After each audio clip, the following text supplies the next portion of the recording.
नमस्कार। इस वीडियो के माध्यम से क्रिया व उसके भेदों के बारे में पढ़ेंगे। चलिए सबसे पहले क्रिया की परिभाषा के विषय में जानकारी प्राप्त करते हैं। क्रिया की परिभाषा: जिन शब्दों से किसी काम के करने या होने का पता चलता है उन्हें क्रिया कहते हैं। जैसे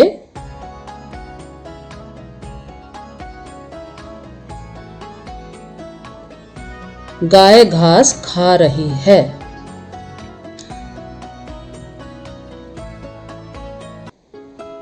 घोड़े दौड़ रहे हैं।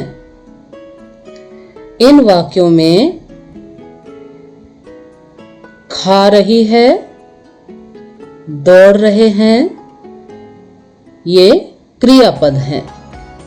इनसे काम के होने या करने का पता चलता है। अब क्रिया के भेद के विषय में जान लेते हैं। क्रिया के भेद: कर्म के आधार पर क्रिया के दो भेद हैं। पहला अकर्मक क्रिया, दूसरा सकर्मक क्रिया।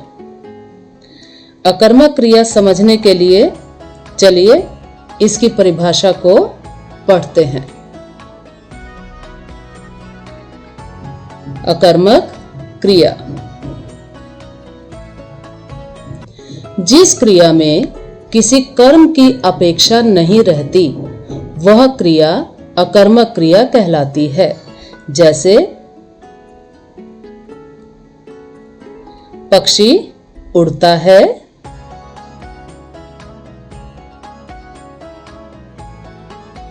बच्चे दौड़ते हैं। इन दोनों वाक्यों में उड़ता है, दौड़ते हैं दोनों क्रियापद हैं। इसमें उड़ने या फिर दौड़ने के लिए कर्म की आवश्यकता नहीं है।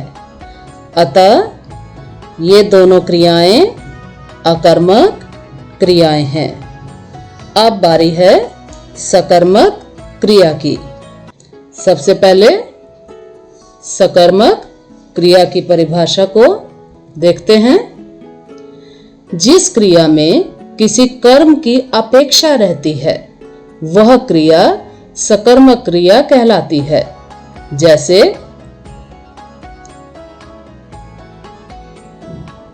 बच्चे फुटबॉल खेल रहे हैं,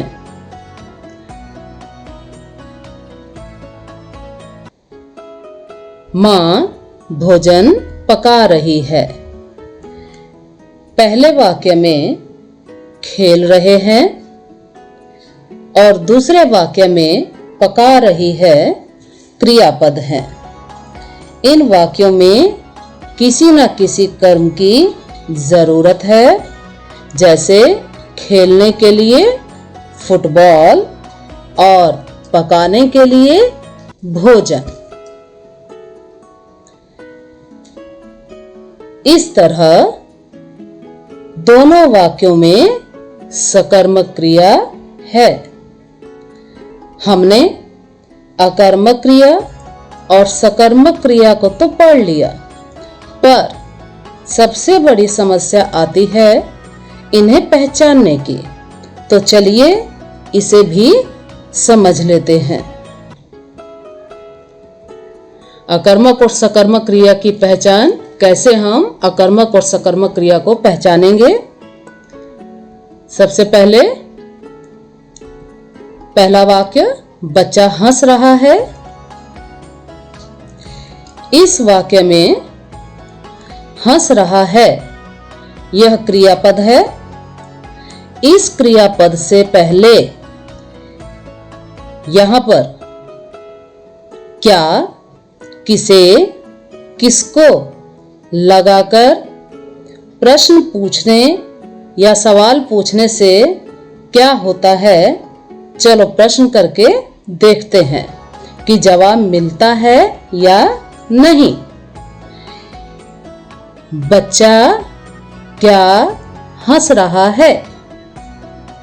इसमें कोई भी जवाब, कोई भी उत्तर नहीं मिल रहा है, तो यह अकर्मक क्रिया है।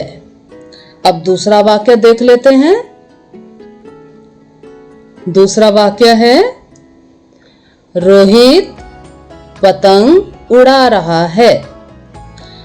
इस वाक्य में क्रियापद है उड़ा रहा है, और उससे पहले हम क्या, किसे या किसको का प्रश्न लगाएंगे और इसका सवाल बनाएंगे। तो इसका प्रश्न बनता है, रोहित क्या उड़ा रहा है, और हमें इसका जवाब मिलता है पतंग। ठीक है, तो जिस वाक्य में क्या, किसे, किसको का प्रश्न लगाने से जवाब मिल जाए तो वह सकर्मक क्रिया है।